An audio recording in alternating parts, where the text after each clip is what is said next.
Hello there guys, and welcome to part 3 of Let's Play Dynasty Tactics. Now as you saw there, I'm at it, it's the exact same bit as I said I would be. Now there was a thing I forgot to do before this battle, and obviously I can't do it during the battle, is my bowman there, my strategist. I can change what type of person he is, like from a bowman to maybe a horseman, or infantryman, or a special which is a builder. I don't know if you can be a infantry or a cavalry, but I know you can be a builder, and builders play a very big part in my tactics to winning it anyway. I don't know about anybody else obviously, but for me builders are possibly one of the most important units. I like to one builder per army at least, possibly two, because I like one builder per army of 4, not army of 8.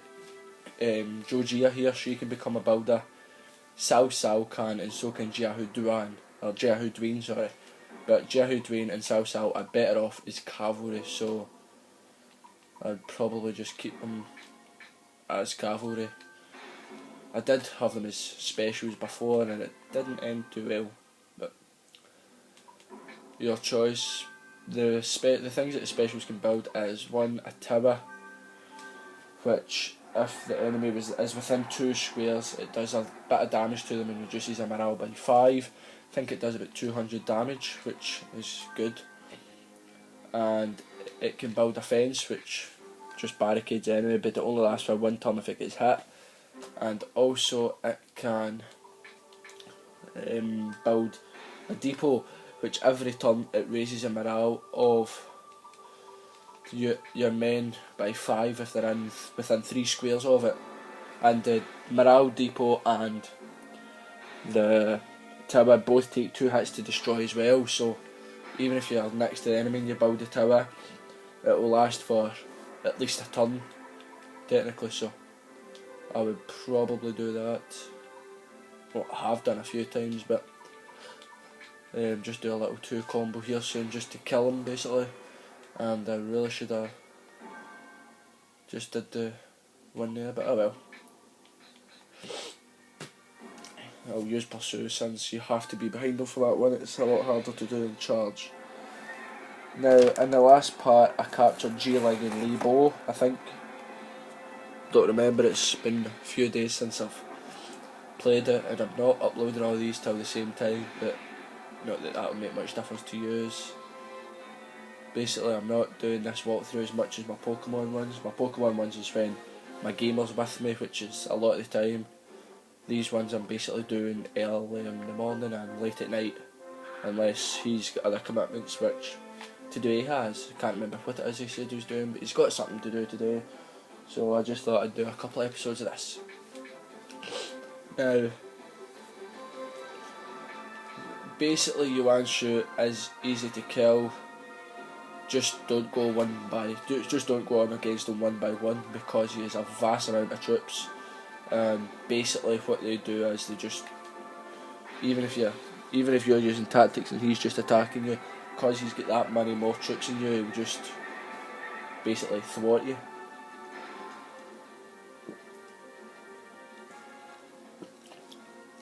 So if you can use tactics, which obviously I'm hoping I'm going to do a 2 combo here, and I just wish I could do another combo, but I can't, so I know things like that happen. It's the only bad thing about having hundreds in your like a lot of more people left in them. You get a bit crowded, so you do. But obviously that's a good thing, because it means that they are no running rings round you, so possibly when the game is back we might do a double battle just to kind of see about our different tactics, really, because every player will have different tactics. My ultimate tactic isn't, you can't really use it until a few stages in the battle. What I like to do is gain morale and use either pit or taunt to bring just one enemy up at a time, and when I bring him up, I do a 2 or 3 combo round about him, and either kill him or do a lot of damage. So basically, when I've got my best army that I can get in the game, 3 or 4 of them can use either pit or taunt, or some of them can use 2 or 3 of them, and I bring up 2 or 3 at a time, and the combos round about kill them. So basically what I do is I'm just killing them 2 or 3 at a time each turn, and if I don't kill them, it's only 2 or 3 that's going to hit me. It's not a full 8, which, trust me, if your plan goes wrong with a pitter, if you get sucked into their pit, you're a goner, basically. Because if one of yours gets sucked into pit, you've got the choice to either leave him to fight and die yourself, or do you just rush into battle to try and save him. Both of them are very good to do. If you leave him, then he dies, but your other army's still focused. Oh. Sorry about that. The rest of the army's still focused on the battle, whereas if you just run up with everybody, the cavalry's going to reach up there at different times and everybody else, and basically everybody's just going to be haywire. But whatever you do is fine. Also, see if he's confused, he misses a turn, which he did last time, and you do a lot more damage to him than what you normally would. I only lost 4 soldiers here, where normally, even though attacking from behind, I might have lost 100. Quite a lot of tactics can confuse him, so if you've got a few of them, obviously if you can have them in, because just the same as any other game, if you can confuse them, then you've got a foothold, basically.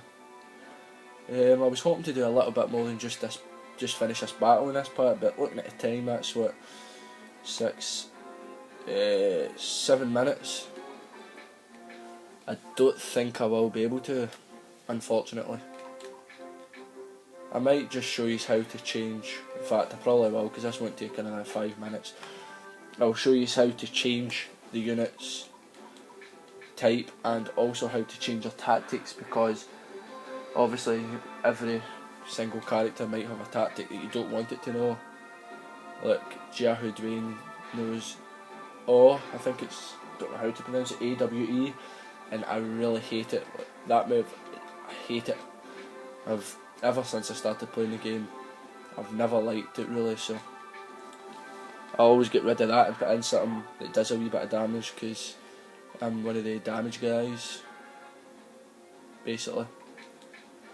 But some people like because it drops a morale and makes you go first before them a lot, and also makes them lose more men and not be as strong. But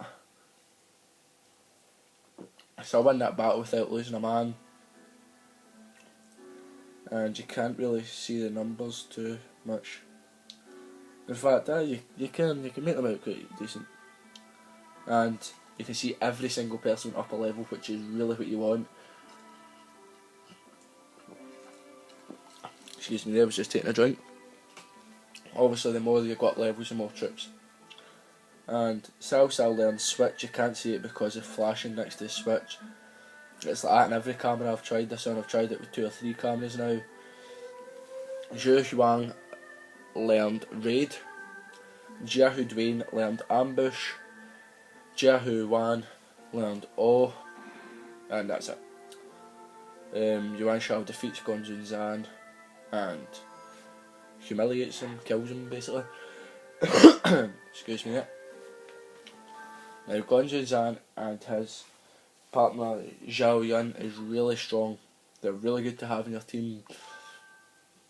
But you can't. I think the only way you can get them with Cao Cao is if you defeat Yuan Shao, which is going to be on my way. That's what I'm going to do.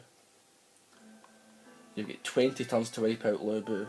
Now, since you've got 20 turns, that should basically suggest that he is a big man. He's the hardest man in the game to defeat, I think. The battles aren't as long as what they will be later on, but because every single one of his men they've got more men than you, that's it. So civilian, if you go to look at the team of battle, if you press square you can go to their friends. Now Zhang Zheng has got Libo as a friend. So if I send Libo there, I can recruit Zhang Zheng or Zhang Zun. So name envoy, and you need to name envoy. And because Jiling is friends with Yuan Shu, he will bring him as well. If one's just friends with the other, it doesn't matter what order it is, just as long as one's friends with the other, and you just take them there. Right, and I'll go to Cao Cao. You've got tactics, unit type, item. Now he doesn't need the Ming D because he's overlord as it is, so I always give him the Avenger, which puts his strength up. Unit type, just to show you he can do whatever he wants, he can do anything. I keep him as cavalry. And tactics, I don't like the tactic ambush very much, so I'm going to swap it for switch. Jun Yu, unit type, he can only be an archer or special. Special suits him more. Tactics, he only knows 2. Zhu Zhuang, he can be horseman, cavalry or infantry. Cavalry is better than horseman, so he'll be there. Jahu Dun, he's the same. And then tactics, take away so I may as well keep it, can't put anything else. And there.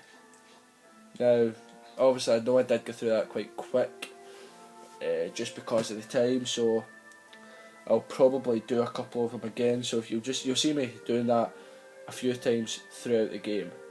So thanks very much for watching part 3, and tune in for part 4. Thank you.